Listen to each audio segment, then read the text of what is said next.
So we've had a few people talk this morning about the disruption, the rapidity of change that is becoming a constant in our lives. But if we go through up to our fourth industrial revolution, we have been in change. The first industrial revolution, where we started moving to machine labour, up to the point of that first industrial revolution in the UK, something like 40% of people worked in agriculture. By the time we got within the 1800s, it was down to 9%. And that was partly from industrial revolution of people moving to factories, but it was also about automation of the agricultural process, increasing yield and not requiring so many people. We moved into the second industrial revolution when electricity came along, and also standardization. I remember going through teenage years and hearing about Whitworth threads, and it was actually the Whitworth thread that enabled nuts and bolts to be made mass-produced. There's a certain angle that means that there is a tight fit between a nut and a bolt. Before that, an artisan had to make the nut and then make the bolt and then make the nut to try and fit the bolt. It's a really complex process. And of course, some of them are better than others. You've got to go through a learning experience how to make the best bolt. But the Whitworth thread and the automation of that really accelerated that change, accelerated that the process whereby you can put some trust in the performance of the product that's being generated. Moving into the computing era, and we get real specialized task processing. You know, the first spreadsheet that came along, it's no longer a written ledger. You can start doing things. You can start automatically calculating summaries and going, yeah, these totals add up through automated processes. And, you know, robots, the taking what was a specialized skill in somebody in the car production line, actually saying, well, robots can do that just as well, if not better, because they don't need sleep.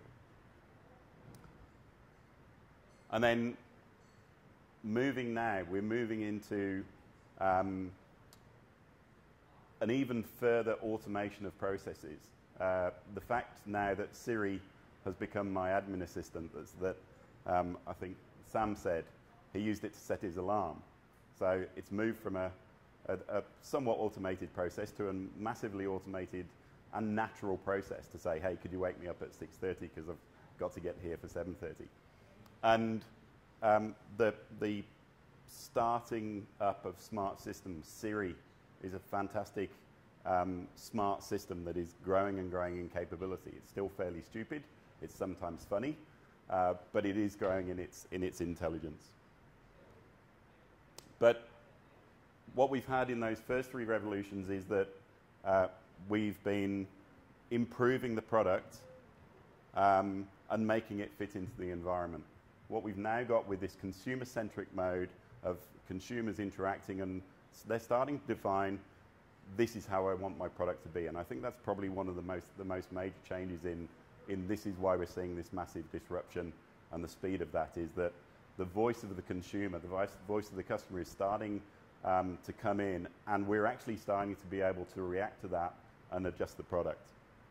But it's brought that increased standardization, the Whitworth thread. It's brought skill specialization and, yes, skills redundancy. I read that a child going to primary school now, 65% of them will be in a job that doesn't exist today. So all of those jobs that we've got that we take for granted won't be there, and a vast number of them in the admin and the VI, the personal trainer. I thought that was like almost, well, it's a personal service, but you're automating a personal service and making it really personal, and increased automation. And what I'm going to do is to take those three, the standardization, the skills skill specialization, and the automation pieces, and drill down those in a bit further. So in the product variation, has anybody seen the customer funnel? Anybody not seen the customer funnel? So this is a classic sales and marketing process where you start with your product, with your brand, building an awareness with a consumer. And they move through those processes. They consider, they evaluate, they go out and look at the reviews, they ask their friends, and then they get to the purchase point. And that, for most of the sales team, goes, right, I've done it, my job's over and done with. But there's a further point in, right, the people are engaging with that product. How are they getting that information from their friends about whether this thing is good or not? It's down to the use of that product. They become loyal, and they become advocates to that product if you've done a good job. But you've lost all of these people down this side, that side, who dropped out at the consideration point. They may have gone through a certain process and come to a dead end, couldn't find the information that they really wanted to know that separated your product and made it, yes, I'm going to hand over my cash now. And what happens to the block of people that don't become loyal, the ones that have bought the product and then go through remorse? I've done it before. I go, oh yeah, nice shirt, and I get home and I go, yeah, I've got one like that already. That's why I picked it, because I went, oh yeah, that was a nice shirt. But other things in, you take the product on, the use or lack of use of that, it gets put in a drawer, or as I do, I hand it over to the nieces and the nephews. It's, well, you might find a use for that. I sort of feel as though I've handed it on and it's going to get some use, but it might not. But also, from the other side of that ongoing interaction, frustration with the product. It doesn't work like what I thought it did. I thought it was going to do this and it didn't. Most of it's good, but it's not. But then to the next piece of being able to interact with your brand and your product and find the answers, calling up the call center and getting those answers. If they don't get a positive outcome of that, or at least an explanation of, yeah, well, unfortunately it doesn't do that, they're going to, that feedback that they're going to give to your next set of prospective customers is not going to be great. So we need to look at that whole journey. We go through from the awareness through to the advocacy, but also look at the outer edges of the people who are dropping off, the people who are maybe dissatisfied. And we do that through all of the things that are now available to us. So all of that web traffic that's already coming in, the web logs, the pixels that you've placed. If you've gone with some APIs, just through the fact of those APIs coming through, you're starting to get that behavioral data coming through that if you can capture and process, you can start getting some understanding about the various groups of people that are using your product and whether they're distinctive, separate sets of people. But bring it in, put it into a timeline, understand the journey of the individual or the family, and start building out those patterns. And you can then work out cross-sell opportunities, upsell opportunities, and through down to the life cycle of that product. But pick out those small groups. Don't go big bang. Find a small group, test a section of that group, see what the reaction is, and then use that reaction to work out whether you do now go big bang, or you go, that didn't work at all, or you might find a smaller group that it's still worthwhile for you to continue to work on the people who are in that group. And take in all of that extra data that's now available to us, the weather data, what impact that has on how your product is being taken up. I'm sure there would be fewer badges left on there if we'd have had nice weather today. But all of the things, if you can get the location data. Start looking at the preferences of, well, they said they only want to be contacted by email, but whenever they're contacting you, they phone up the call center. So use those things, the stated preferences. I eat really healthily, but if you look at my bank account and my credit card statement, you'll know that's not true. There's lots of wine in there. But take all of those factors in and see how that person is changing over time. And add as much context, add as much metadata as you can to that. Back to the behavior thing. If you can get real information from an individual, then jump on it. But there's always a bias in the questions that you ask, the way that you ask them. And again, for me, if you ask, do I eat healthily, of course I'll say yes. But what I actually do is quite different. So if you can capture that metadata, the date, the time, the location, the device I'm using, the version of the operating system I'm on, all those can start giving you information on the segregation and the segmentation of your audience. And I'll take an example here. The Australian Metadata Act passed the end of last year. What it is the security services and the police want to try and find patterns of criminal and terrorism behavior. And so they said, okay, telcos, you've got all of this information now. You've got every time somebody calls or makes a text. You've got all of their web browsing behavior. We want all of that. And what it came down to was, but the populace will not have all of their information released. You know, we want to do it in an open way, but what they settled on was just go, well, just give me the metadata then. So there's some personal information in there of knowing who the person it is that has the phone, where they are, but it's just how many calls did they make to this phone number, and at what time of day and what day of week. And if I've got a location, then it will be a triangulation from the towers. It's just metadata. The number of times, the length of the call, the length of the text, but not the actual data that's being put in. Not knowing, it's not they went to this website. It's not they actually keyed all this information in. It's all of the behavior that they're performing in there. So that metadata can be really, really strong. And if you've already got that coming in, well, you don't actually need to spend a lot of time building that up yourself, but you just need to bring it in and collate it. So I want some of your data. So if you could download the app for me and do some interaction, I'll get to understand what you found interesting, what you didn't find. I'll come and have a look at what device you were using and whether you hit it as soon as you went outside here or you've come back 3 or 4 times. That gives us some ability to see whether we should be calling you up and saying, come and buy. But let's have a look at it in the context of banking. So, so this is very traditional. Well, a number of people have moved on, but this is a very traditional setting where I want to sell more travel insurance as a bank. So what I will normally do is go and have a look at those people who purchase travel insurance on the web. And what I will do then is go and gather the people with the same geodemographics, the same life stage, and email them and see if I can get a conversion.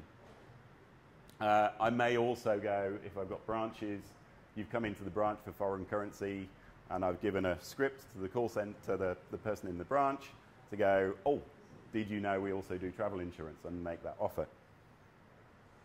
But the whole journey of the individuals can have started weeks, months earlier of setting up a standard monthly savings transfer with the label holidays. And then logging in a week before to see what that saving balance was, then coming in and grabbing out foreign currency. All of these things can be done through a timeline, and they can start right at the point where they visited the branch, or they spent with Expedia or Trivago on their credit card. Each of these are indicators of a potential to take on this product. And it can even occur after. So the first signal you might get is when they start spending on their credit card internationally. But that's giving you a signal that they're doing something. You don't know whether it's for business or pleasure, but you do know they've gone. So capture all of that information, track it, get that metadata sorted just as a base. Start tagging up, just as you do at your web pages, start tagging up what those interactions mean and start testing it out. So those people who have spent on Expedia and they spent $1,000, send them an email saying, hey, we've seen something that seems a bit over limit on your credit card. Call us if that's a problem, but at the bottom of the email going, did you know we do travel insurance? Yep. See what the reaction is to that. And if the reaction is a good one and you get the conversion, you know that you're in that nice little pool and take that further. And let's take it even further. So once you've started to get these bits of information, you can add even more context to it. So visiting the branch for the foreign currency, well, they came in on a Saturday morning. What does that tell me? Well, I'm going to infer that that means they're working Monday to Friday, so the only time they can come in and do it is on Saturday. If they're going in and looking at travel insurance on their iPad on a Friday evening, that's, again, gives me context. But we're adding all of those pieces in, and we can start adjusting the product and how we're interacting with that, but we can also generate new products. If I see that they're purchasing travel insurance for travel in school holidays, well, nobody in their right minds travels in school holidays if they're a dink. So you can start getting the inference that they have children, and use that. Don't go absolute. Go, let me test something on that basis. See if I can strengthen that inference and interact in a better way.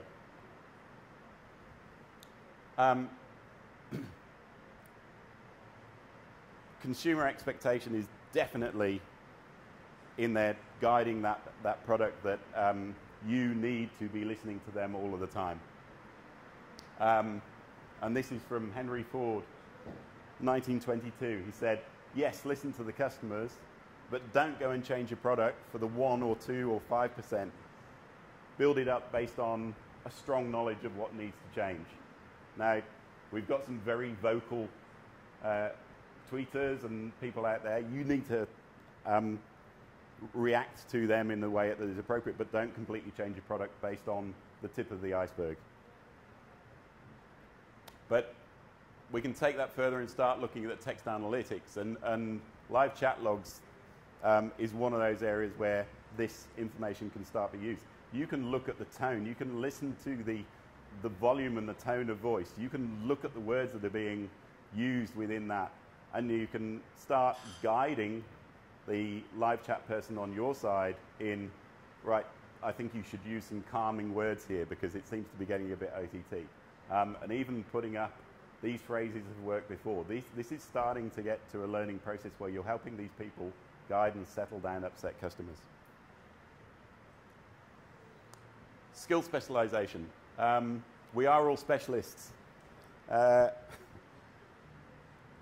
was a performance artist in the UK called Thomas Thwaites, and he saw a toaster in his local Tesco's, his grocery store, and he said, and it was, well, it's probably less than $9 now based on Brexit, but he saw a £10 toaster, saw a £5 toaster. He said, I could make one of those. So he set out to make it from scratch, getting all the raw materials, chipping out the iron ore out of the rock and melting it down and building it up just by himself. I don't need any specialist tasks. That's what he built. And it cost him, over $2,000 to make. And so he managed to get it plugged in and the beautiful button to get the toast in. And it worked for 5 minutes before the heating element broke. So it is possible, but it's very, very difficult. So that thing of us finding specialized skills is part of our growth as a civilization, and it's going to continue. And we should recognize that expertise is something to be respected and admired, and let's carry on with that because it helps us. But we need to start putting it into more people's hands. So somebody out on doing a service process on the road needs a level of expertise that they can use. Now, we would have gone through apprenticeships, we would have gone through training processes, but if you can put that in their hands in a way that's natural to them, where they're doing a natural language question and answer and they get something that seems like what it is. I've got photos and videos of that information. All of these add in to the ability to effectively lift that expertise of new starters much more quickly. And we follow exactly the same process that we said that we should do in the consumer. We pull in all of the factors and features that we can, put them together in a timeline, see if you can spot patterns and trends. But what we're doing here is looking at how that affects the equipment, the product that we've got. Look at the drivers for failure. Look at mean time between failures. See if there's certain service engineers who, after they've gone, something seems to fail, and it's because they forgot to destaticize themselves, if that's the word. And start building that up. Start using those sensors, the Internet of Things. One of our guys in Sydney said he was out in Newcastle, north of Sydney, where they're loading up coal into the ships, and the guy went, "Oh, hold on," and he went, "Boom! Stop the conveyor belt." I went, "Why'd you do that?" He said, "Well, I just heard something that just it's not right, and if it does break the conveyor belt, well, that's a day gone whilst they put a new one in and $1 million for a new conveyor belt." So start thinking about sensors that can listen in, and not that they're listening for that tone, but that they start being able to do a correlation between the tone and the expert stopping the machine, and then being able to build that into something that says, "Oh, now he stopped it last time. Maybe I should alert him and go, it's happened," or just stop it. And even to the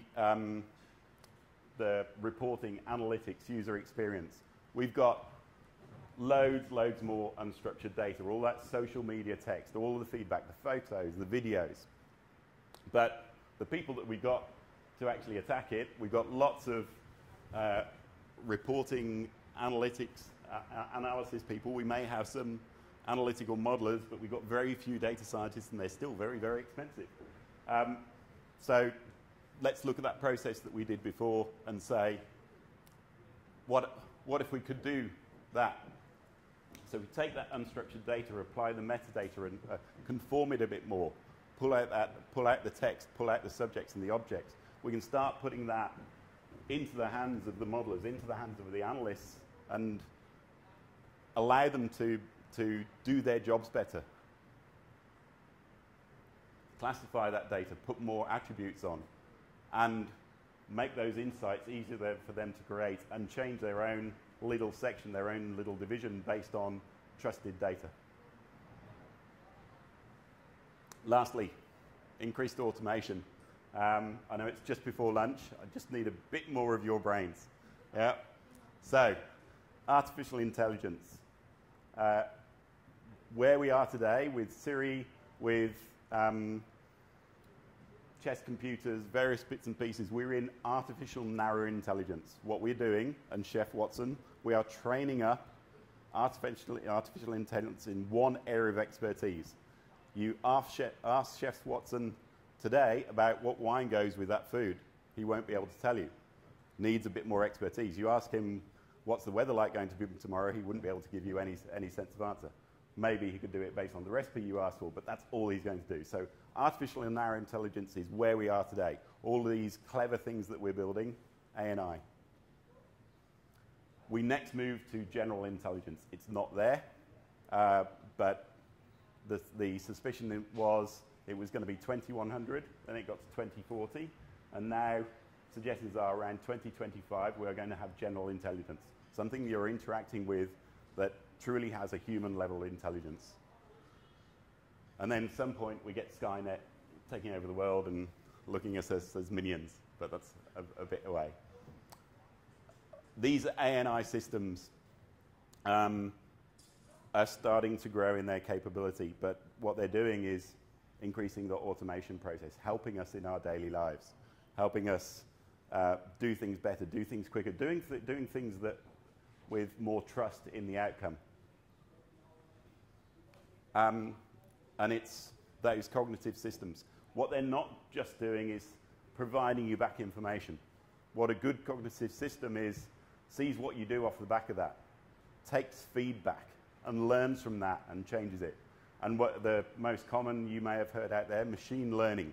So that's exactly what that is. You've trained it on something. You've trained it on something possibly like really tight in what it needs to do, but you've given it a bit of wobble room and said, look, this information, I'm going to give you the feedback on that, of whether the person bought the product based on the decision that you made. And if they hadn't, at some point, you'll give some, right, oh, it's this group over here that seem to accept it, so let me do that. But at some point, it may put its hand up and go, sorry, I'm lost.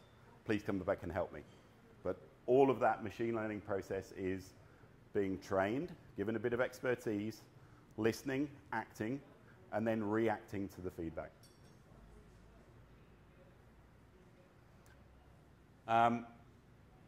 Lots of other, and I'm running out of time, sorry, but the gamification and specialization and expertise piece. This is one of my favorite ones. Training firefighters in the US. Right, go out, fix that fire. Well, A, it's quite dangerous and quite costly. What they're doing is they're doing simulations where they put the firefighters in a virtual reality piece, give them a fire hose, and the fire hose basically goes, right, this is the way that you clean out the fire. It gives them an experience that is less dangerous, that is cheaper than starting a fire.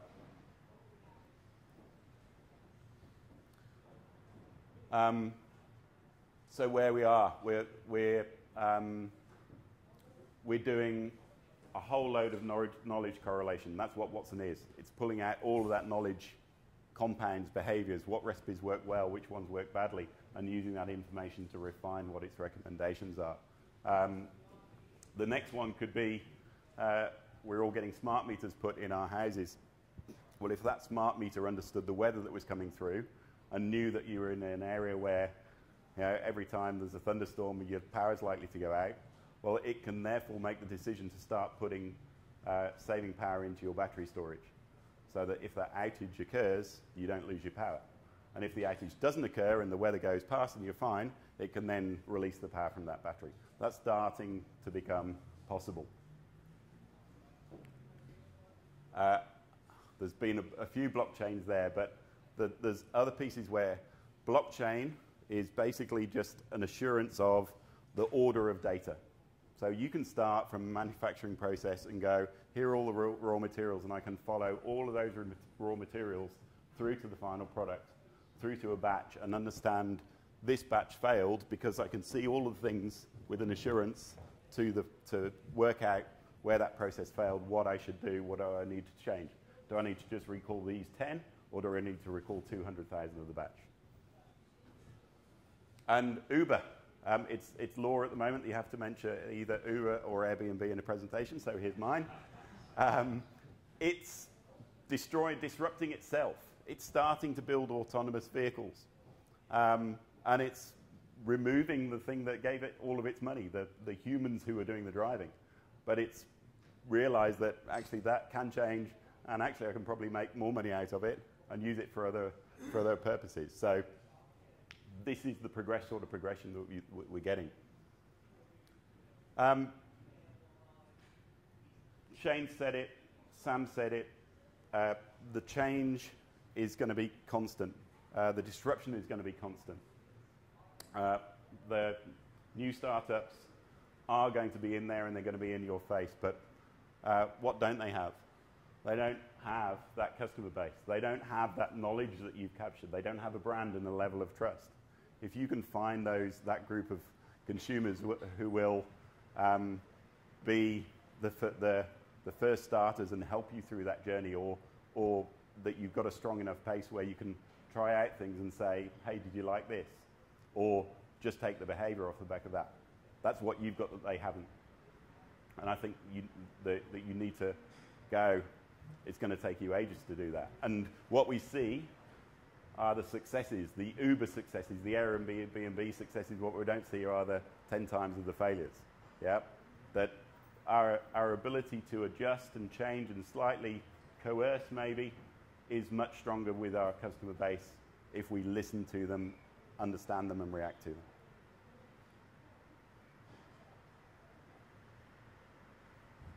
I might be out of time, but any questions?